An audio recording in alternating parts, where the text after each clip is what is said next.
pamilya Valenciano, sa atong mga kaigsunan po. Gidawat ninyo kami diri isip para sa pagpapot sa mensahe sa pulong sa Dios. Dili lang alang sa mga patay, kundi alang po sa aton nga mga buhi karon, no? So ari siya aton nga ginahimok subong mga utod kay Kristo. Isa ni siya ka pagpahinumdom sa aton nga mga tawo nga buhi pata, no? So hindi lang ni siya ang mensahe naton subong para sa mga patay, kundi pati po sa aton nga mga buhi karon para makabantay kita kung ano ang gisugo sa Ginoo sa aton.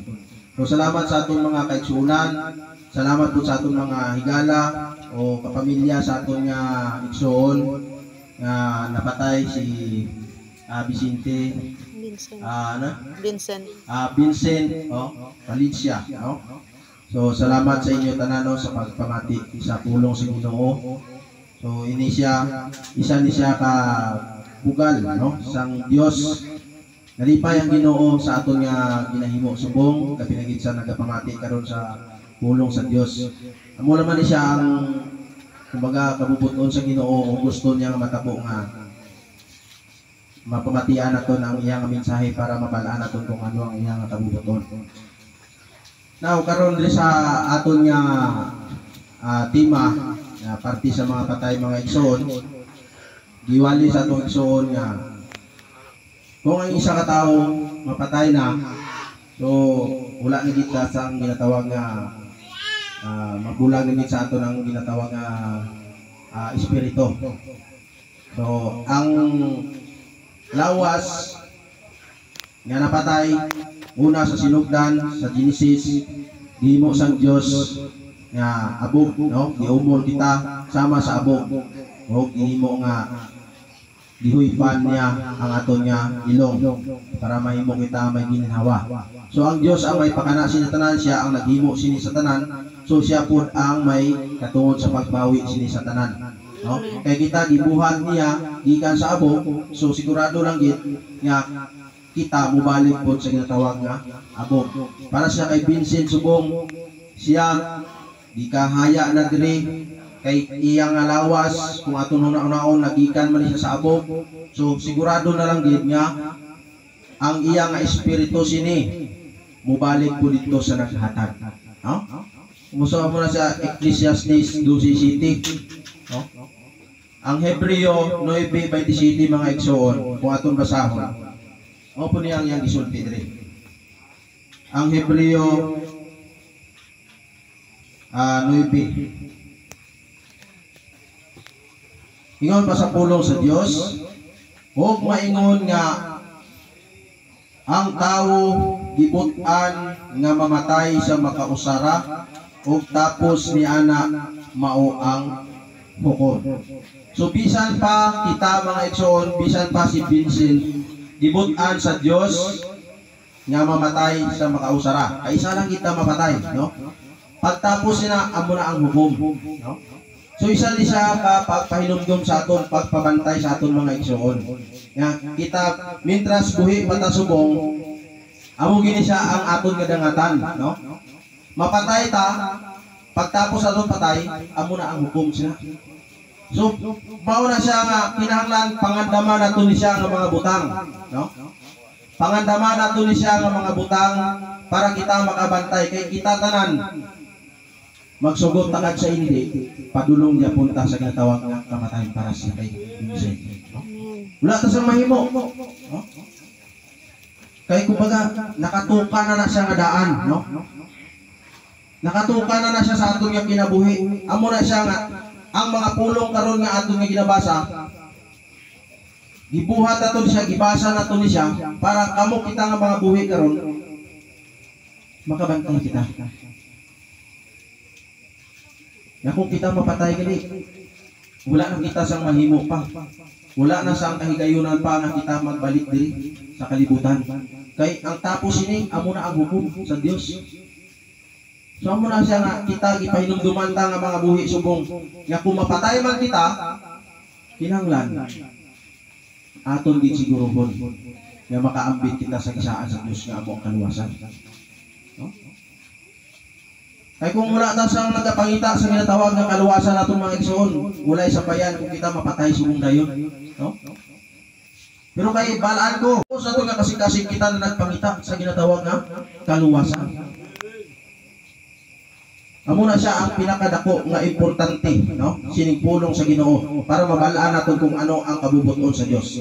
May basahon lang ko diri nga mga bersikulo aring nasulat sa Ecclesiastes 8:8. Sumala pa sa pulong. Magusto man ato kag sa hindi, pero amo gini ang kamaturan, no? Nagyambal sang Ginoo. Ecclesiastes kapitulo 8 bersikulo 8. Sininya dire, walay tawo nga may gagahom sa espiritu aron sa pagpugong. Sa espiritu ni may gahom siya sa pagbuot. Sa adlaw sa kamatayon og walay pagsibog sa gubat ni ang kadautan magaluwas ni adtong naanad niini. So buot pasabot mga igsoon, kung aton intindihon ni siya, wala sang may isa sa aton nga makapugong sa ginatawag nga kamatayon, no? Wala sang bisan isa. Gustuhon man aton kag hindi, amo gini ang aton nga dangatan kita karon nga mga buhi. Padulong gid sa ginatawag nga kamatayon. Kag wala pod sang may nakahibalo kung saan o ta mapatay. So amo na siya ang pinaka punto mga igsoon, kay wala ta makabalo kung ano sa ata mapatay. So kinahanglan samtang buhi na nasong pangandaman na nato ni siya.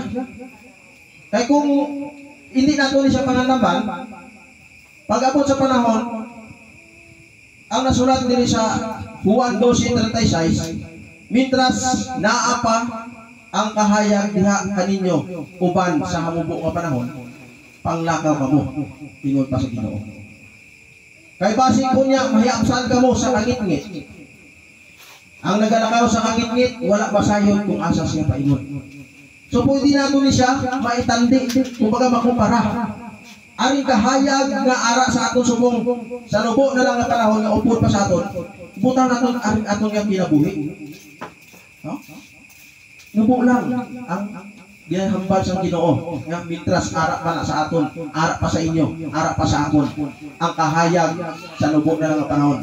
Buot pa sa puto mga igsoon, aring kahayag kung aton ni siya intindihon, pwede naton butang sa ginatawag nga kinabuhi naton subong. Diba gihambal sa aton igsoon. Pasalamat na lang ta karon nga makaabot ta sa 60, 70, 80. Amo na siya nga makahambal ta nga aring kahayag nga upod sa aton nga aton nga kinabuhi nubo lang nga panahon. No?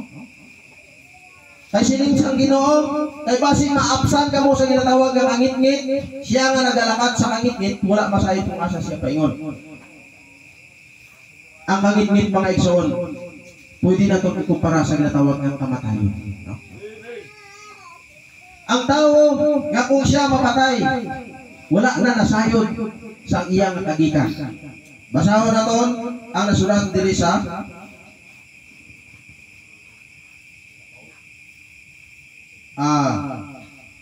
sumala pa sa pulong Ecclesiastes 9:5. Mo ni yang giingon. Kaya ang mga buhi nasayod nga sila mga matay. Apan ang mga minatay dili mahibalo sa bisan unsa, ni may balos pa sila tungod kay ang ilang handumanan ikalimtan. Supot pasabot mga igsoon, kung ato nitindihon, kung mapatay na kita, wala na kita sa tinatawag nga ara kumbaga wala na kita makahibalo pa sa mga kaagi naton, no? Kag hindi na po kita makabalik diri sa kalibutan. Kag hindi na naton madumduman pa kung ano ang aton mga nahimo. So amo na siya nga ang mga patay para sini kay Vincent, no, sa aton nga igsoon, wala na ni siya sa kasayuran kung bisan ano pa ang aton nga ginahimo subong. Oh? Kag kung ang iya nga mga nabuhat sa buhay pa siya, wala na po na niya na hibaluan. No? Hikalimtan na, pinaagi sa pulong. Kaya mahimo na lang na siya nga handumanan alang sa aton ng mga buhi ang iya nga mga buhay. Ikalimtan na. So amo na siya sa aton subong nga mga buhi, kita gipaandam gid kita.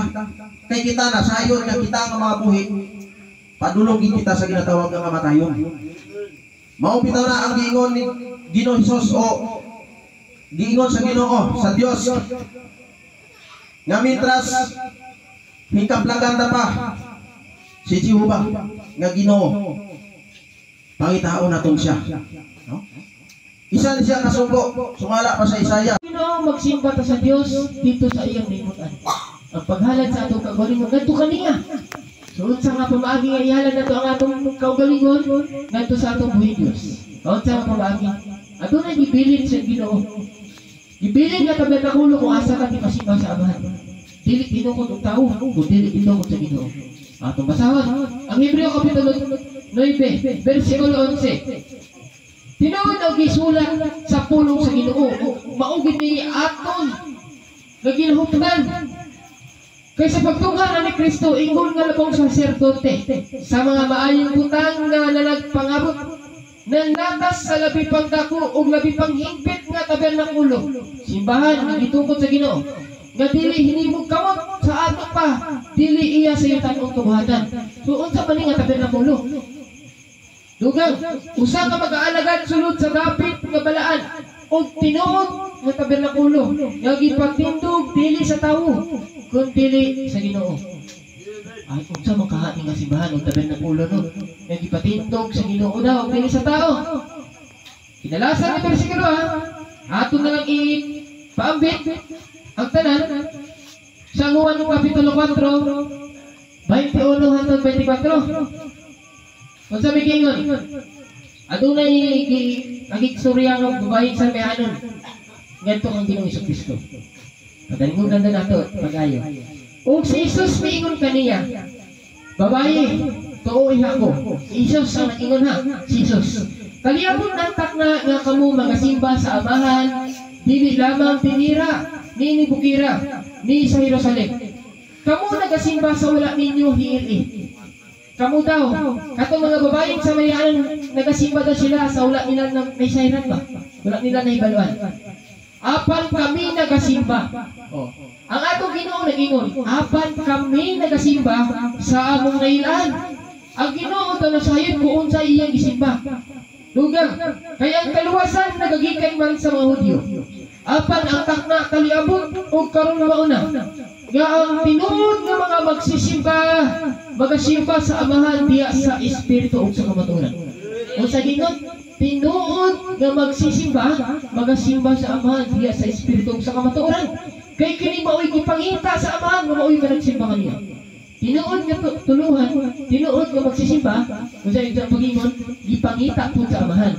Dugang na apa, ang Diyos Espiritu. O ang magasimba kaniya, kinahanglan magasimba diya sa Espiritu ug sa kamatuoran. Kompleto sarado na. Sa pagingon, tinuod, gipangita, kinahanglan. So kung buod ta nga mamaluwas, ay dili mong kung tao ang maluwas nato, Ginoo man gud ang maluwas, sundon nato ang pulong sa Ginoo, kung dili ang tao. Sundon nato ang pulong sa Ginoo, buod sa ang iyang gisugod nga ni kanato aron mamaluwas ta. Ang tanan sama sa ibasa sa Taigsoon. Ezekiel kapitulo 14:20. Bisan pa si Noe. Tanan, siho. Dili na sila makaluwas sa ilang mga anak-anakan. Ilang mga bata, di na nila maluwas. Ang ilang maluwas, ang ilang ang kaugalingon. Sama pitado karon. Dili ang ato mga kaigsuonan ang maluwas nato. Ang maluwas nato kundi pulong sa Ginoo mo ang atong kapigan. So salamat ug dalay ko ng Dios kay murag sobra na gud sa alas 7 ngayon ang pasensya pero kay pulong man sa Ginoo importante usab ang atong espiritu. So salamat kita sa magtig-ang ta kita maguro nato ng aso no sa magtabok ta kita nato ng aso daglit makita nato ang aso pero unya magkuan man siya, mag-anak naman siya, kaya naman, daklit naman ang aso. Huwag po ng atong mga kinabuhi, mga iksoon, mga higala ko diya ang Kristo. Dili siya magdugay. Dili siya kalibutan. Dili sama sa bato. Magtugay magud ang bato. Ang bato mapudpud na gud na. Pero naa pa magud na. Sa iya bisan giutay na ng bato, bato pa gihapon na. Pero ang bato mo man gihapon na. Sama sa ato kinabuhi. Sama sa aso. Nga kini taklit na magapadayag ug unya mahanaw lamang. Ing ana ang atong kinabuhi suod. Mao pud ang giingon diri sa 1 Pedro. Kapitulo 1, versikulo 24. Ang tanang pagkatawo sama sa tanaman. Tanaman. Kaya makita nato kanang mga tanong, mao pud ang atong kinabuhi. Kaya naman, ug ang tanang kaanyag niini sama sa bulang sa tanaman. Ang tanaman malaya ug ang kabulakan mapulak. Tanaw bitaw no. Tinuod gid ay gisulti sa pulong sa Ginoo nga gisulat ni Apostol Pedro. Ngani kanato karon. Kano man sa may ibot pasabot niya ni. Ang bot pasabot niya ni mga igsoon. Kita ni mo ng tanaman dunay gud panahon nga magwa ang iyang bulak. Oh. Mao pud ang atong kinabuhi. Dunay panahon nga magwa na ta sa gikan sa taguagdan sa atong inahan. Unya, ini katigulang nato, wa magutay ilaing pagtuan, mamatay magutay. Ibaw binang gisulti sa pulang sa Ginoo mga igsoon. Sumala siya sa Ecclesiastes kapitulo 8 bersikulo 8. Walay ni isa ka tao dinhi sa kalibutan nga arang makapugong sa iyang kamatayon. Nga wa gutay ingon nga manisi tao gawas mo gipatay sa tao. Mo na tinuod. Pero kung gibawi ng espiritu sa tao, gibawi na sa Ginoo ang espiritu sa tao, wala tayo ikaingon ni anak. Kaya naman, sumala sa pulong sa Ginoo, walay bisan usa ka tao. Dinhi sa yuta nga nagpuyo, dinhi sa yuta nga makapugong sa iya kamatayon. Winay ato nga sayran mga igsoon. Kay gitagana naman gud ta sa ginatawag nga pagkabata sa ato dinhi sa kalibutan. Doon gitagana pud ta sa pagkamatay dinhi. Kaya naman, ang ato nabasahon ang pulong sa Ginoo. Para dindot kaayo kung atong basahon aron sabta nato ba maintindihan nato ang pulong sa Ginoo. Sige da aton ba basahon ang Ecclesiastes kapitulo 3 sabta nato sa ulo. Adunay panahon alang sa tanang butang. Kumbaga adunay panahon ba? Adunay gid panahon para sa tanang kabutang. Sabagi ano diri dugang o panahon alang sa tagsa katuyo ilalong sa langit. Mao ni kalibutanan nato karon. Dunay daw panahon sa tanan nga mga butanga. Unsa may ibot pasabot yan eh? Dugang sa dos. At dunay panahon sa pagkatao. Tinuod. Sama niya ni ato igsoon. April 23. Munang iyang panahon sa pagkatao. Pero karon dunay pa may dugang ang isulti diriya adunay pud panahon sa pagkamatay. So sa iyang pagkamatay na magod sa kamatayon, so nauna lang ato igsuon July 9 muna itagana ng gana gawas ko ang tao nagpakamatay pero wa man din nagpakamatay kay ingon sa mga igsuon wa magud nagpakamatay so wa ta mahimo niya ni kaya naman dili pud nato masisi ang matag usa kanato manong mao na ni nga yung espiritu niya ibalik man nato sa Dios muna nga sa atong bahin karon mga igsuon ang matag usa kanato wala na sahib sa atong kamatayon. Wala tinuod mga igsoon. Wala sang matag usa kanato dinhi karon nga nasayod sa atong kamatayon. Ano man? O sige panangitan. Kung ako nasayod ko nga mamatay na ko ugma. Ang akong bubuhaton maubuhaton nako ang tanan.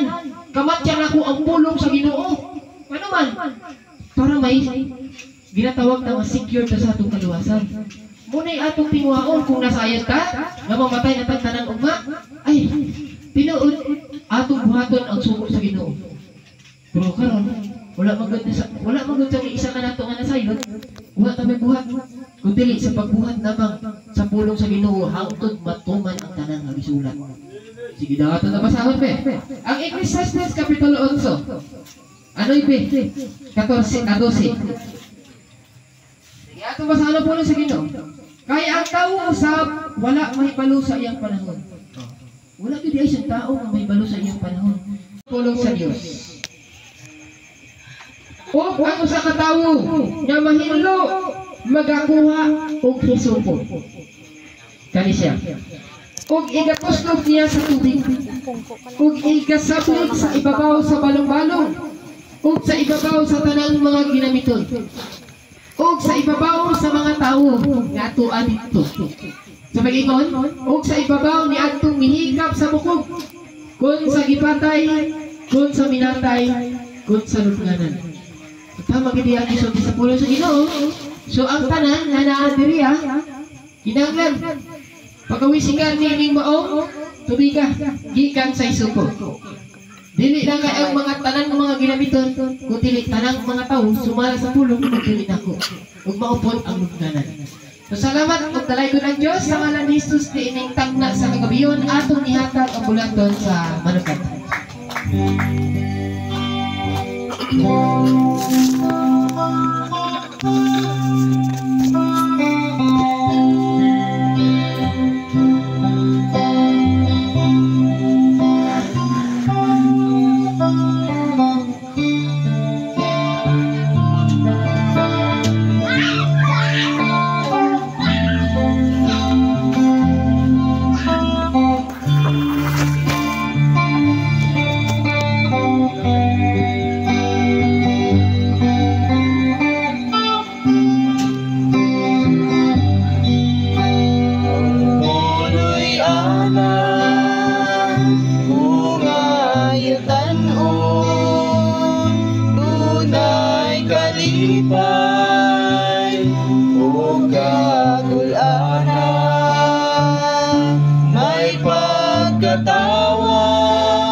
Lunlun kalipay,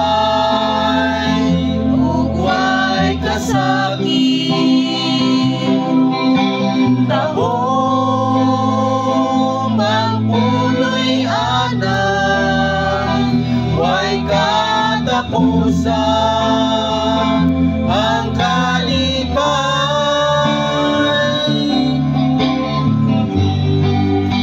ang puloy anan umayutan-on sa di madugay, imong kaligdan dito sa langit.